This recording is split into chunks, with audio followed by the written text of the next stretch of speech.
Okay, thank you, ma'am. I would like to switch over to the next abstract, that is the sexual activity and vaginal function in the patients with locally advanced cervical cancer following definitive radiochemotherapy and image guided adaptive brachytherapy, which is a subpart of EMBRACE study, and that is the international study on the MRI guided brachytherapy in locally advanced cervical cancer. The purpose of this study was to evaluate the pattern of sexual activity and its associations to sexual and vaginal functioning within the prospective observational multicenter EMBRACE study and the locally advanced cervical cancer, choosing being for the external beam radiotherapy plus minus cisplatin or the image guided MRI adaptive brachytherapy.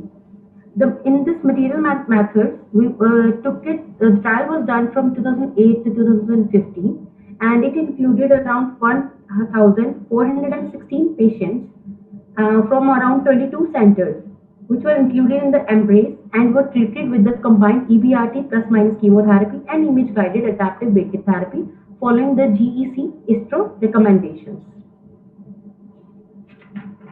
The EORTC Quality of Life questionnaires was chosen according to the CX24 criteria, and it was compared at the baseline prior to the treatment, and the patients were followed up every 3 monthly after treatment for around 1 year, and which was available for around 1,027 patients, 6 monthly for the second and the third year, and yearly thereafter, which was done for around 1,044 patients with no evidence of disease. As you can see from the graph here, the baseline taken for 1,027 patients and then follow-up for yearly follow-up done for the 1,044 patients.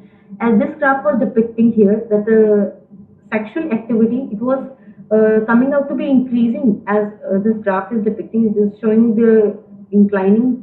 It is showing to be inclining towards upwards, so which indicates that it is the sexual activity increases after treatment, and it seems to reach around the plateau for at 6 months.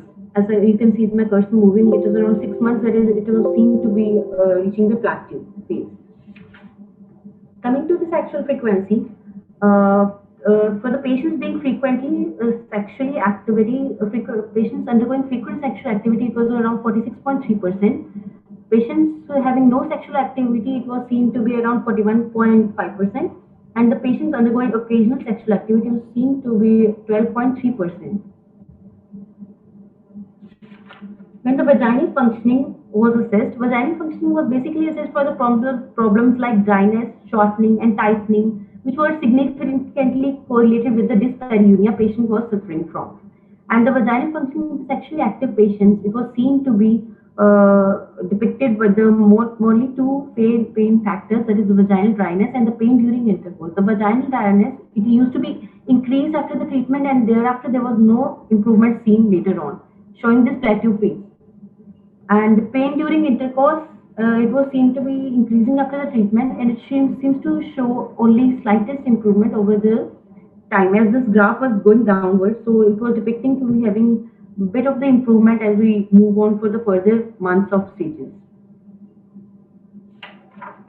And when the vaginal functioning was seen with respect to vaginal shortening, vaginal tightening, it was seen that there was steep increase after the treatment and no improvement thereafter.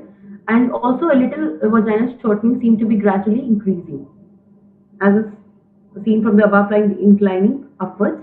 The vaginal tightening, when was seen, it was seen to be a steep increase after the treatment, and there was no treatment thereafter, which was reflecting that the fibrotic changes were seen in the vagina, and those were the irreversible changes.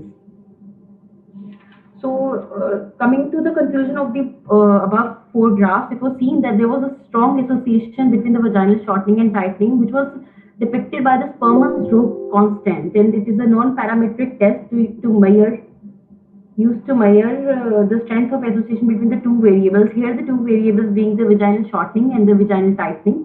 The value being more than 0.7, so it was indicating a strong correlation between the two. Coming to the sexual enjoyment, was seen that it was impaired over all the time points, with the range being 37 to 48% of patients reporting to have not at all or a little sexual enjoyment. The conclusion of this trial was that more than half of the women who were sexually active after the treatment, there were majority of them reported as frequent sexual activity, whereas approximately one third reported sexual functioning problems. The sexual enjoyment is compromised in almost half of the sexually active patients, and hence it was concluded that overall in this trial there was deterioration in the sexually activity of the patients post RT, and so we need to have efforts to prevent this vaginal morbidity and provide sexual rehabilitation programs for the same.